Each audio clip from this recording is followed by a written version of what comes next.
Hi, hello everybody! Tudo bom com vocês? E a gente conversou sobre o Simple Present, fizemos vários exercícios, vimos as W8 words para fazer pergunta, né? Conversamos sobre os advérbios de frequência. Agora a gente vai passar para uma outra matéria, que é o imperativo em inglês, né? O imperative em inglês é o que a gente chama de imperativo em português. Vamos falar um pouquinho sobre o imperativo em português para a gente poder fazer essa comparação entre as duas línguas? O imperativo em português é o modo que a gente usa para fazer pedido ou para dar ordem. Então, em português é aquele que a gente fala assim: cresça, apareça, leia, sente, levante, né? Se a gente está dando uma ordem, né, imperativo, a gente pode lembrar aí da palavra imperador, né? O imperador, quem manda, quem tem o poder e sai dando ordem, né? Ou se a gente colocar um por favor na frente, vira um pedido. Por favor, senta. Por favor, leia este livro, né? Então esse é o imperativo em português. Aí, o imperative em inglês, então a gente é usado para dar instruções, ordens, sugestões ou para fazer pedidos.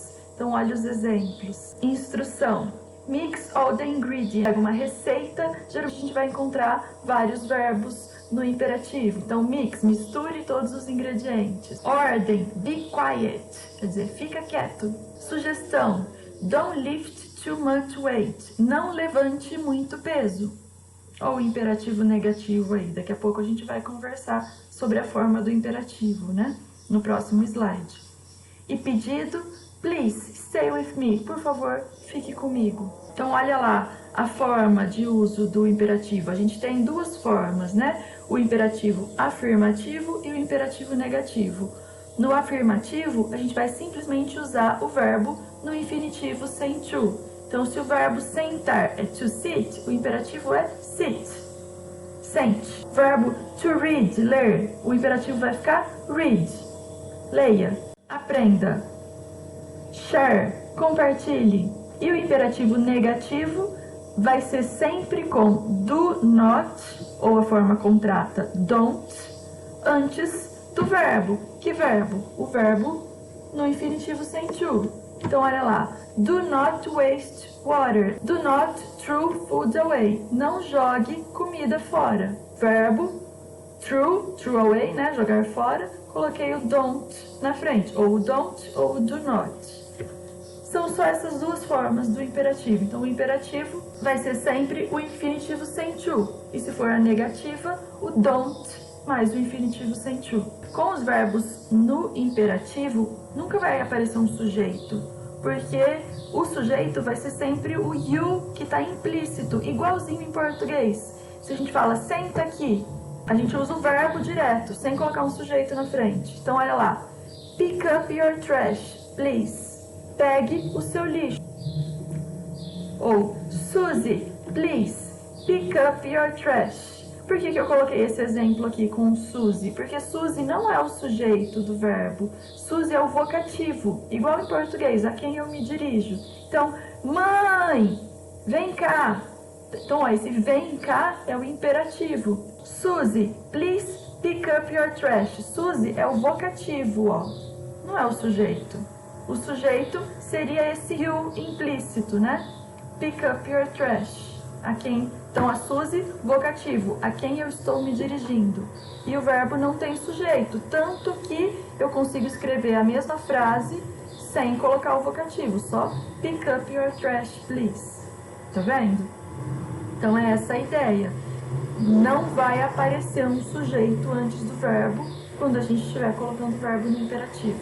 Vamos comparar o imperativo com o simple present, que foi então o tempo verbal que a gente já aprendeu esse ano. Lembra que quando a gente começou a falar sobre o simple present, a gente viu que a gente usa para fatos e para falar da nossa rotina. E o imperativo a gente usa para fazer pedido, dar uma instrução, dar uma sugestão ou dar uma ordem, né? Então, a gente vai falar aqui, para diferenciar os dois, a gente vai falar em fato ou dica, fact or tip. No simple present, eu vou usar quando eu estiver falando sobre um fato. E o imperativo eu vou usar quando eu estiver dando uma dica. Então, olha lá. Por exemplo, fato. Microwaves use 10% less energy than a conventional oven. Os micro-ondas usam 10% menos energia do que um forno convencional. Esse é um fato. Ó, tem um sujeito, microwaves, micro-ondas, um verbo no simple present, use, e o restante da frase. Vou dar uma dica em relação a isso, então, para a economia de energia. Freeze any extra food you have and eat it later. Congele qualquer comida extra que você tiver e coma depois. Ou seja, esquentando no micro-ondas. Então, congele e coma. Olha lá, 2 verbos no imperativo. Freeze, eat. Simplesmente o infinitivo sem to desses verbos, tá vendo? Sem sujeito, sem colocar nenhum sujeito na frente. No simple present vai ter sempre um sujeito na frente, né? Water butts are available from your local council. Então, recipientes de água estão disponíveis na prefeitura da sua cidade, no governo municipal da sua cidade. Então, olha lá, simple present do verbo to be. Sujeito mais o are. Dica. Agora a dica vem no imperativo. Collect rainwater in water buckets and use a can instead of a hose. Colete a água da chuva nesses recipientes de água, nesses barris de água, e use uma caneca em vez de uma mangueira. Então, olha lá, os verbos aqui grifados e em negrito estão no imperativo. Collect, use. Peguei o infinitivo, sem to, dos verbos, sem nenhum sujeito na frente. Já aqui no simple present, olha o sujeito na frente. Vejam que nesses 4 exemplos aqui desse slide, eu tenho 2 fatos ecológicos, né? E 2 dicas ecológicas. Então, no próximo slide, a gente tem aqui um exercício. Nesses exemplos, ou seja, in the examples you read, the verbs in the imperative form are used for. Nos exemplos que você leu, os verbos no imperativo são usados para. Então, o imperativo está sendo usado para fatos ou para dicas. Nos exemplos que a gente leu, in the examples you read, the verbs in the simple present are used for. E os verbos no simple present, desses exemplos que a gente leu, são usados para quê? Para fatos ou para dicas? Então, a gente tem o imperativo sendo usado para dicas e o simple present sendo usado para fatos. Tá no uso de cada tempo verbal que a gente já aprendeu presencialmente no simple present, né? Fatos e rotina. E agora a gente está aprendendo para o imperativo. Sugestões, instruções, ou seja, dicas. Então a resposta fica assim. Imperative, echo tips. Simple present, echo facts. Tudo bem? Outros exercícios.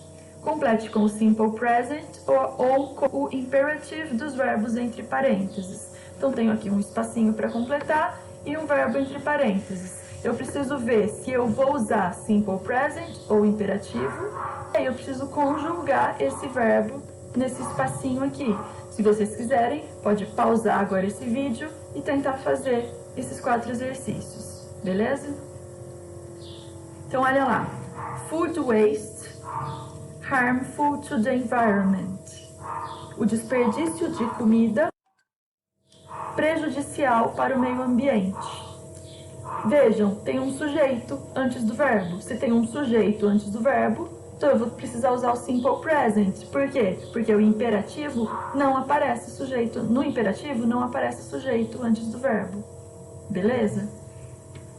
Tem um fato. Olha lá, o desperdício de comida é prejudicial para o meio ambiente. Com fato, eu vou usar simple present. Como que é o simple present do verbo to be? Pode ser am, is ou are, depende do sujeito. Com esse sujeito aqui, o desperdício de comida, que pessoa do discurso é essa? Eu consigo substituir pelo pronome ele. Então, it, né, em inglês. It is é a resposta da primeira. Food waste is harmful to the environment. B. About portion sizes of food. Tenho aqui o verbo think. Pensar em porções, tamanhos de porções de comida. Pensar em porções de comida. Tem um sujeito antes do verbo? Não, é direto o verbo. Então isso me diz que eu vou usar o imperativo. Outra coisa, se eu pensar na tradução, eu tenho uma dica. Pense em tamanhos de porções de comida. Uma dica para não desperdiçar alimentos, ó, o fato e a dica, tá vendo? Como que eu faço o imperativo do verbo? Eu vou usar o infinitivo sem to, que já é o que está aqui entre parênteses. Think about portion sizes of food. A próxima. Away food. Comida fora. Verbo throw. Jogar. Throw away, jogar fora. Se o desperdício de comida é prejudicial para o ambiente, eu vou jogar a comida fora. Então a dica vai ser não jogue comida fora. Então aqui eu vou precisar fazer o imperativo negativo. Então eu vou ter que dizer aqui não jogue comida fora. Como que fica o imperativo negativo?